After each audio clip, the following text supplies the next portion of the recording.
to Stories and Stanza. I'm your host Abhra. I'm a writer and I created this podcast to bring you a montage of real stories that make life beautiful as poetry. Today's episode is part of the Fail With Me series. I have had a few difficult years where I felt incredibly isolated. So when I came out of it, I wanted to create a supportive space to help those going through similar challenges. In a world that celebrates success and stigmatizes anything that doesn't fit that mold, Fail With Me aims to normalize and accept failure. I explored the concept of failure from various perspectives and challenge the notion that failing is something to be ashamed of. If we can truly unpack the layers of failure, we will find key to our healing. Please join me in welcoming today's guest. Thank you. Welcome to Stories and Stanza. How are you doing today? I'm so good. I'm so happy to be here. And thank you for allowing me to be in your space for this time. How are you? I am good, thanks. I've been just starting my day and I'm glad that we could work out the time differences. And I'm looking forward to this chat. Before we progress, for our audience, could you briefly talk about yourself? Yeah. So I build communities and I work with people in teaching them ways that they can use neuroscience and ancestral spirituality to be able to maximize their success. And it starts with inner success, and then it shows up in their outer life as well. And in whatever way success means to them, it might just mean feeling good about your life, in being in flow, or it might be success in the mainstream kind of typical way. But it all starts with your inner wellness. And so I help people to connect to their intuition and to source energy and to heal their brains, especially if they have experienced things like trauma or deep wounds from their past. That is beautiful. And like you said, you like to build communities. One of my attempts in this space, in the podcast space, is giving that supportive voice to someone who is going through the same journey. This particular section in my podcast, I call it Fail With Me. And it's a title that I came up with when I was going through a bad time. And I thought that if I write about this someday, or if I talk about this someday, I'll call it Fail With Me. Because everywhere I saw during that journey, everything I saw, it was like succeed with me and rise with me and everything about success in life. So I didn't have that support system. And I started questioning what is failure. And I started understanding and unpacking failure. So which is why the title stuck to me, Fail With Me. Okay, so I have not started writing yet, but maybe someday I will. So first thing I wanted to ask you is, what do you feel about the concept? Does it resonate with you? Yeah, it does resonate with me. I think that vulnerability, which was something that I really shied away from in a good deal of my life, because I grew up in a way that thinking that vulnerability was a form of weakness. And I learned that vulnerability is our strength. And part of how we show that strength is by speaking about our failures, speaking our human experience, which isn't always perfect. In fact, is usually not perfect. But to have the vulnerability to share those stories and that fail with me is how we connect. Is the thread of our human connection, is the vulnerability that it takes to do that. So I love the concept. Thank you so much. When I started with Fail With Me, I was thinking about sharing my own stories, but gradually I got so many requests from guests and wonderful people I've spoken with in this podcast that I feel has become so much bigger than me. that is the community feeling. That is where everyone Mhm. can connect. And we have explored mental health, we have explored emotional intelligence, self-awareness, relationships, disability, learning, and so many other aspects of it. So I'm looking forward to our chat today. And you said that it was challenging to overcome vulnerability and see the learning there. Is there a personal story to share in that area? Oh, there's so many. I will briefly say my life was one where, as a child, I didn't receive the internal resources and outer resources that I needed to feel safe and secure. So much so that, for example, I was I was living in the Caribbean as a child, and I was sent to the United States on my own with my siblings as a preteen. And that was the last time that my mother mothered us. From there, it was jumping around to different people that could possibly take care of us.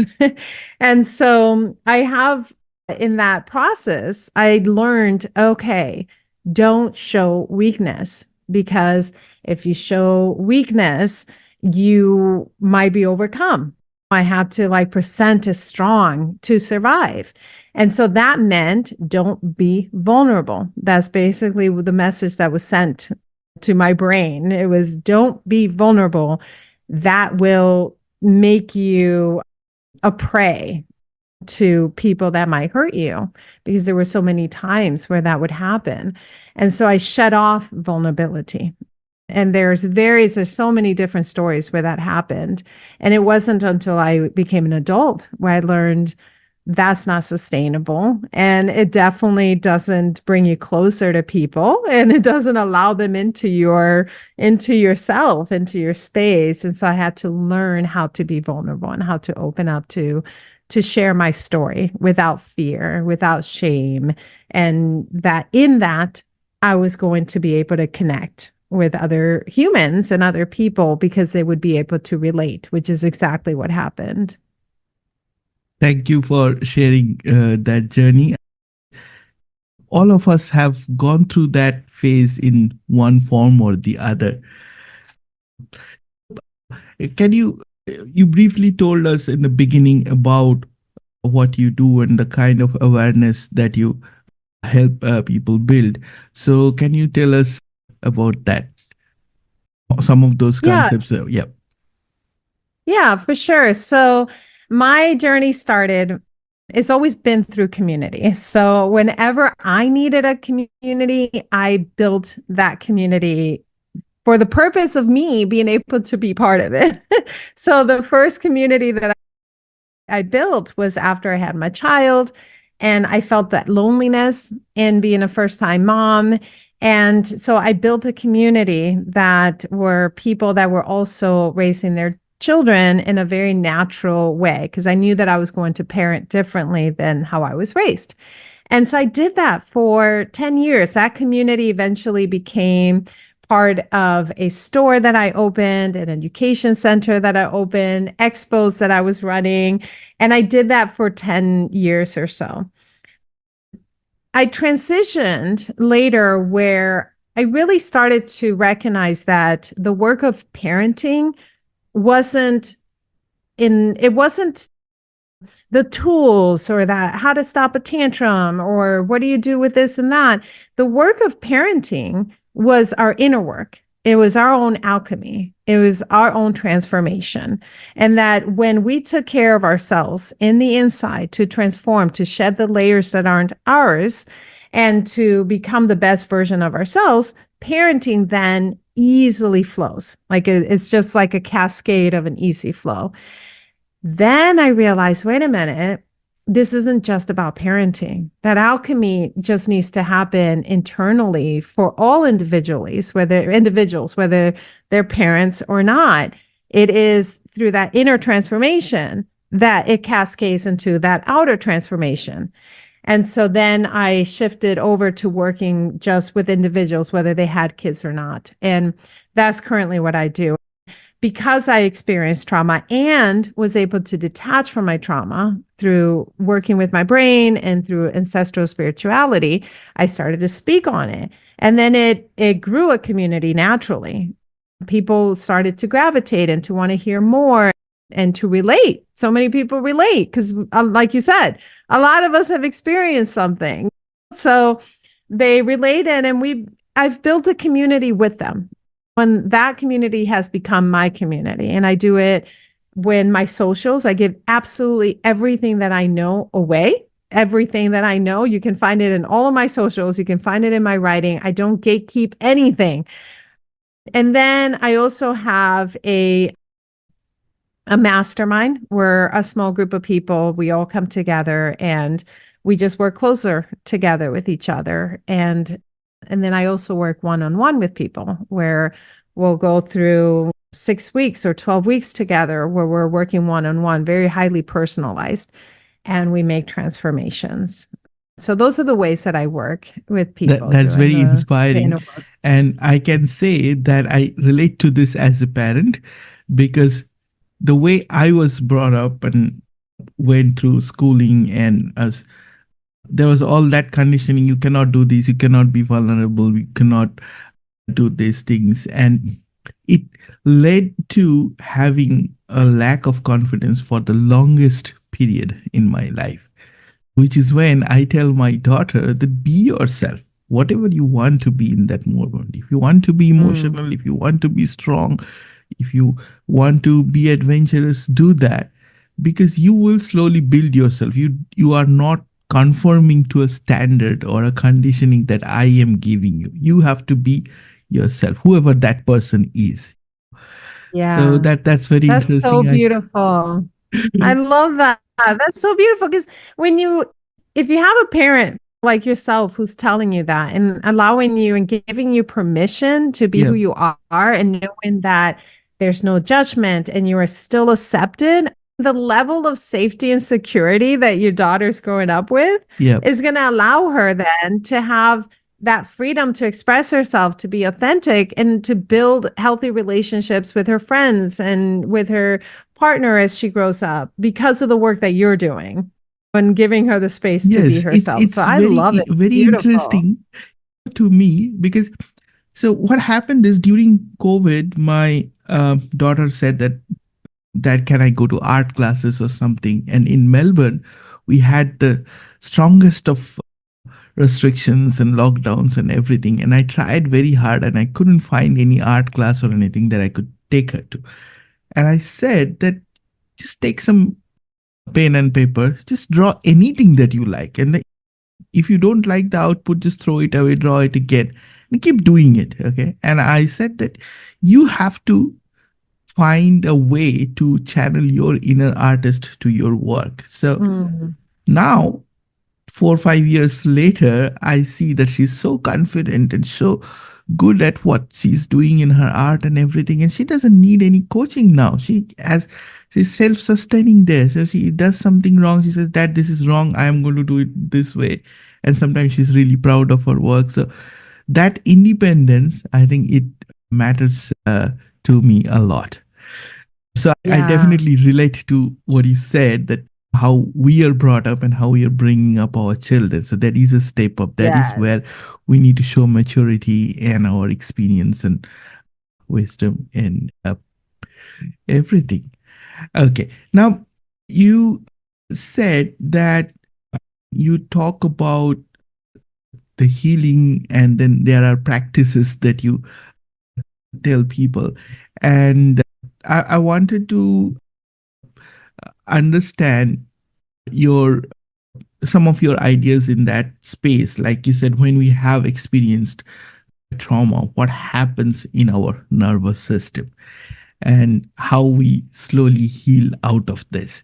So I want to hear Yeah. on that space from you. It's a very vast subject, but I'm curious to hear from you.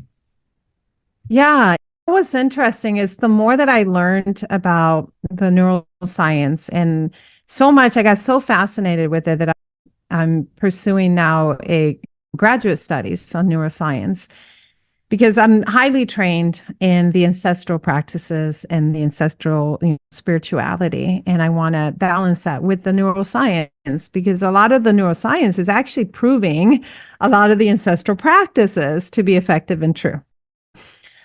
But for me, what I started to realize as I learned more and more is how my nervous system, because of the trauma, was always on alert.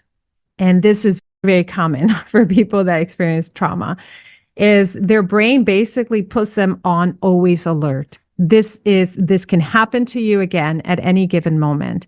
And so it affects your emotions so much so that you're putting more effort into your emotions and your experiences with what that recollection or the possibility that it might happen again, that it affects your ability to make sound decisions. And which to like that alone is, wow, we need to work through our trauma and to detach from it, because when we do, we're able to make better life decisions for ourselves. The other thing is, because you're always on high alert, your nervous system is on high alert, you tend to experience higher levels of stress and fears and anxiety, and all of that then gets into your body, because it starts in your body. So it's in your body, and then it can start showing up physically with chronic pain and chronic illnesses and backaches. And I'm always getting headaches, or I'm always tense and tight. Like all of these things that we will have in our bodies, but we're not making the connection that is all related. All the dots are connecting because of how our brain was affected through the trauma. And then you have, of course, the inner narratives, the shame that comes with it. So the things that your subconscious has stored, the belief system that you're not enough, that you are not worthy, that you're not valuable, that you need to please other people in order to be accepted. And all of these inner beliefs that get ingrained into your subconscious that affect your actions. So I later, as I learned more and more about it, I was like, oh my gosh, so much of my life was that. It made sense why I had experienced so much depression in my life and why I could not have sustainable happiness, which is also really common when you have experienced trauma. You can't hold the happiness. Like it comes for a little bit and then it's gone and you're back into the darkness, or you're constantly dipping down into it. The work is in the practices, it's in the rewiring your brain. Yes. And using the ancestral spiritual practices to do that work along with it. I had to bring up something about the neuroscience side of things, and this is something I have learned again from talking to my guests, and I've attended workshops and read about it. One of the things that I have understood is, and it's something I struggled with it myself, that I used to be like either anxious or angry. And I gradually realized that neuroscience explains you have experienced something unpleasant, and then that creates a neural pathway in our brain. And then brain builds a protective mechanism around that, which is like inner bruises in our body. And that's why we are on that high alert. Anything goes near that and things erupt. And if we truly want to heal, we have to give an alternate neural pathway, which is calm and pleasant and away from any of that reactions, be it anger, anxiety, depression, anything we want to call it. And then once we have started giving that healing path to our mind, then gradually the old pathway gets dissolved and we truly come out of it. That's one of the beautiful concepts that I've learned from my guests and books. And I think what you said, it reminded me exactly of that. And can you please talk about the spirituality's role in this space? Yeah. And I wanted to touch on something you just said with the neural pathways, because when you start the work of detaching from your trauma, neutralizing, changing your inner narratives, connecting to source energy or your own intuition, it is going to be easy to revert back to your old thoughts. Those are easy. That's like the paved highway. Like the neural pathway there is a paved highway, super smooth, really easy to cruise along that line. When you start the work, it is almost like you are taking a little spoon and you're carving a tunnel on a mountain with it, little by little.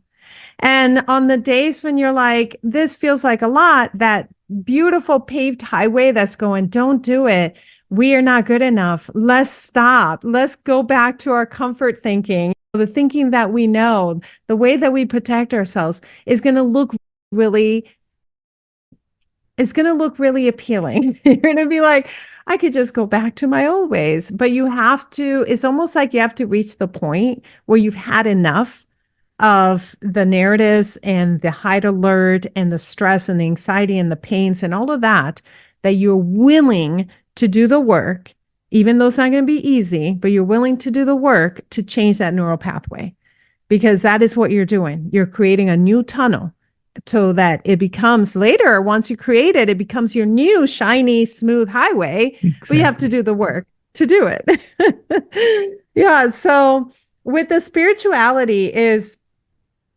I believe, and I'm of the belief that we're not just our minds and that we are not just our bodies, that we are spiritual essences and that we are able to connect to the greater consciousness. That's why you will see very often when you look at the teachings of the spiritual teachers from the past, from hundreds of years or thousands of years that we admire and the lessons that they might have, you will hear the same things. They will share the same things. They all are saying basically the same things. You hear the spiritual teachers of today. They're all saying very similar things. Why? Because they're tapping into greater consciousness. We all have access to all of that knowledge. There is no hierarchy. We all have access to all of it.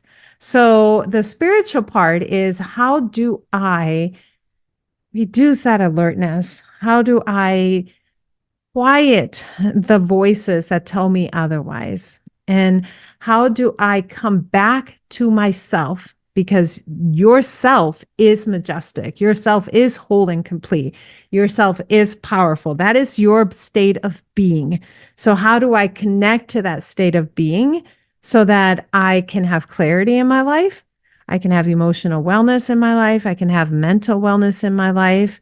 And I can live in a way that feels in flow and at ease without the struggle, without the pains, without the high stress, without the anxiety. So that's where the spiritual component comes in.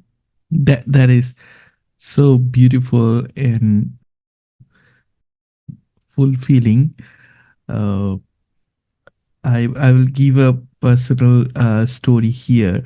So I lost my father just before COVID, and he was doing okay. And we lost him on one Sunday, and I was here in Melbourne, and my family is in India.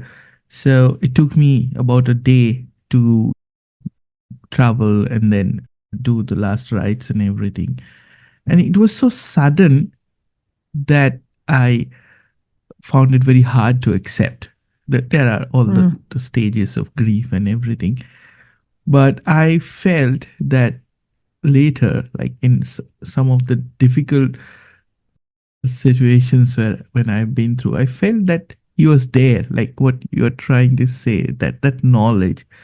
When he had his life and he had his knowledge, and he was there when I was making a decision that I didn't know whether it's going to work or not. So it's very difficult to explain. I tell this to my mother a lot, that I know we lost him, but I feel that when I need him, he's there.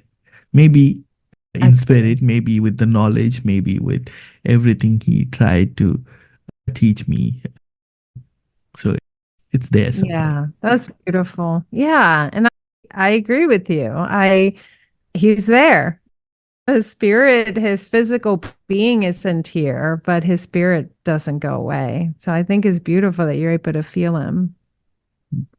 Uh, I want to talk about a little bit more into the healing space. And it is a very common question I usually get from my friends who have listened to the podcast and say that you are talking about healing and this journey and everything.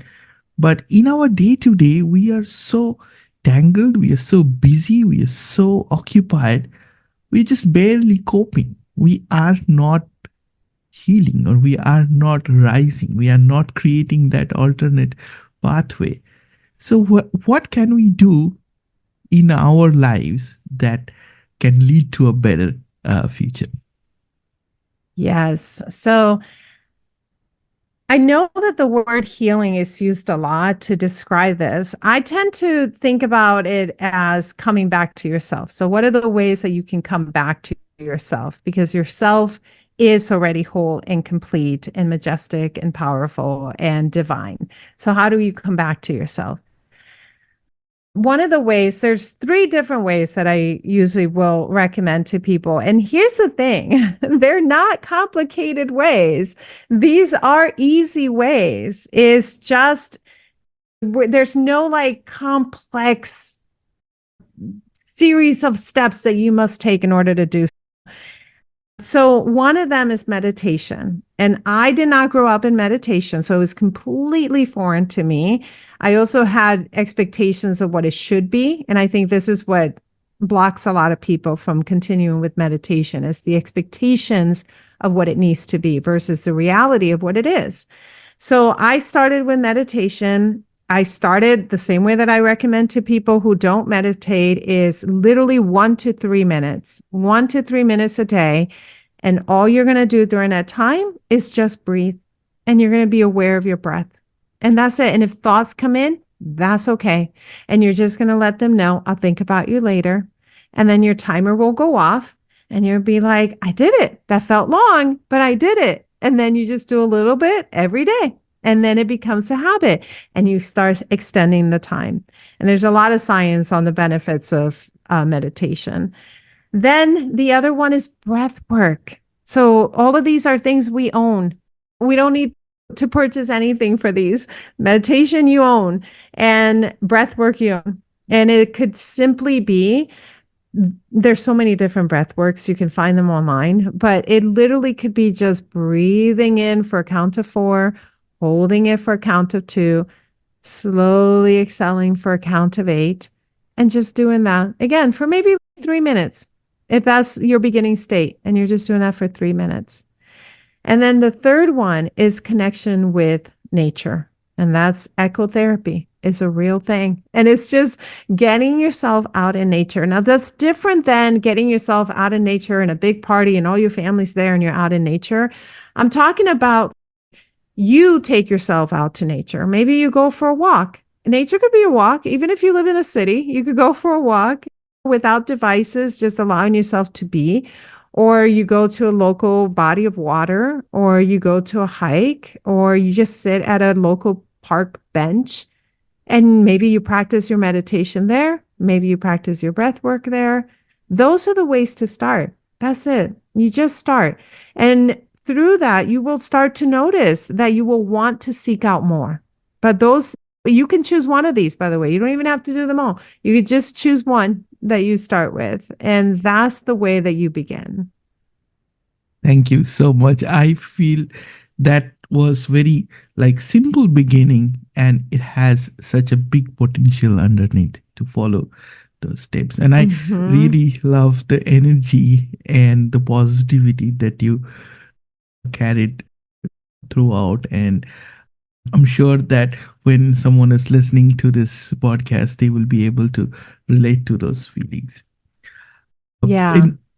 In the interest of time, I can see that there's about a couple of minutes left into this meeting.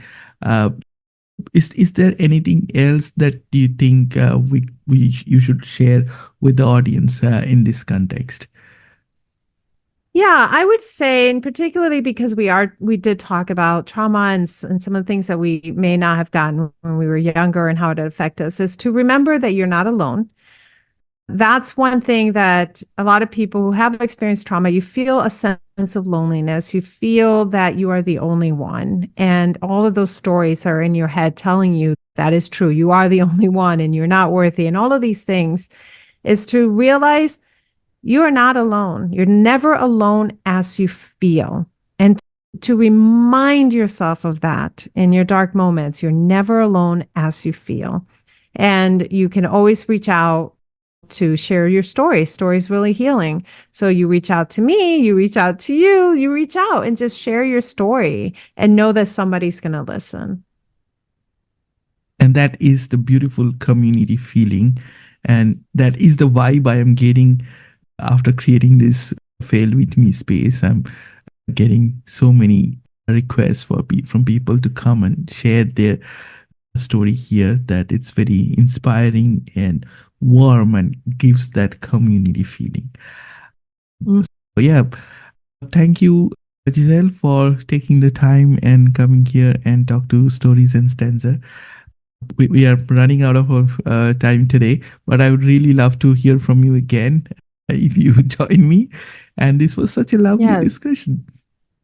Thank you so much for having me. I'm honored. Thank you so much. I appreciate it. Thank you.